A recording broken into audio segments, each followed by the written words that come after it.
Okay, this is going to be my quick run through on how helicopters work. I'm not going to go into many major details. I'm just going to basically show you how it works and how it keeps itself in the air and how it maneuvers.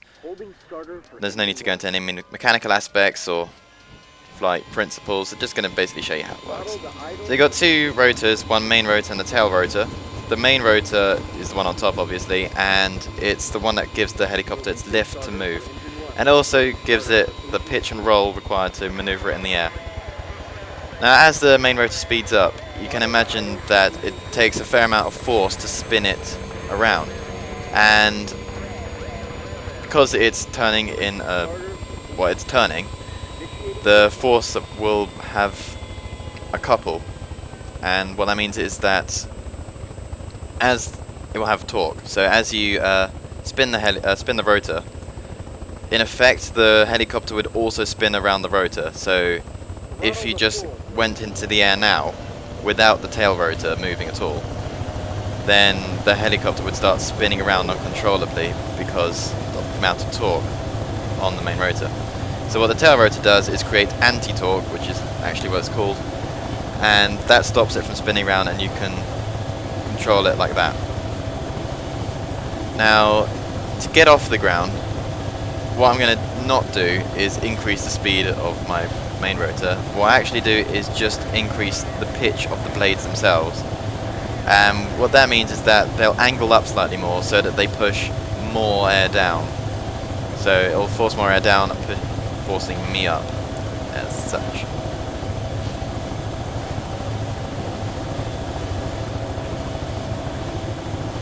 So now I'm basically in equilibrium. And what I'm currently using now is the ground effect. So about 5 to 10 meters off the ground, so like I am now, we go even lower. As you can see, there's sort of like a cushion of air that I'm floating on, which is the ground effect, because as the blades push the air down, the pressure sort of increases below me as more air is squished into that space, and that pushes me up, so helicopters can stay fairly close to the ground without actually touching it on the ground, using the ground effect, which is basically just a cushion of air. And so to move, if I want to move just in like this, sort of in a just clockwise or anti-clockwise direction, then that's just me changing the pitch of the tail rotor in the same way that I changed the pitch of the main rotor. And that means that more or less anti-torque is created, and depending on whether it's more or less, dictates which way I'll spin round. Now, if I want to go forwards, backwards, left or right, either i.e. pitch or roll, the main rotor itself actually angles forwards, backwards, left or right. And what happens then is the helicopter pitches forward along with the main rotor until all the forces are equal, at which point it will do this and just continue going in that direction. So there's no input from me now. Of course, you can't leave a helicopter to its own devices because it's got no autopilot, at least not normally. So it will start oscillating and go out of control. And to slow down, you just pull back. That will have a resultant force that is slightly behind the center line of the helicopter, so it will slow down and come to a stop. So if we were to increase speed a lot here, go for a small dive,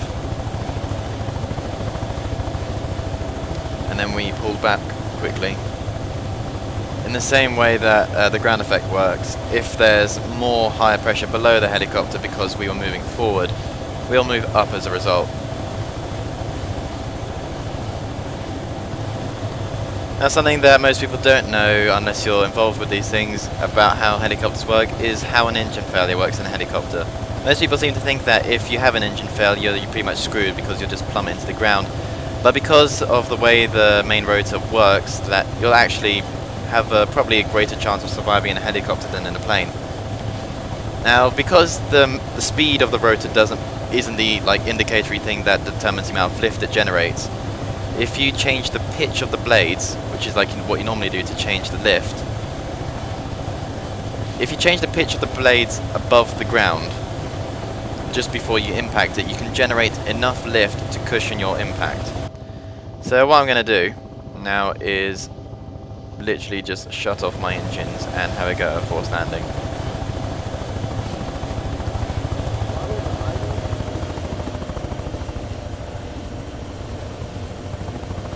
So I'm now decreasing the pitch of my blades.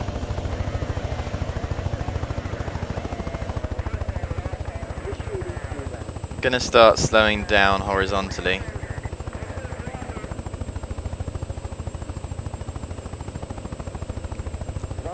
And now starting to increase the pitch of the blades. And hopefully land on this cushion of air now. That wasn't very good at all, but I'm not a helicopter pilot.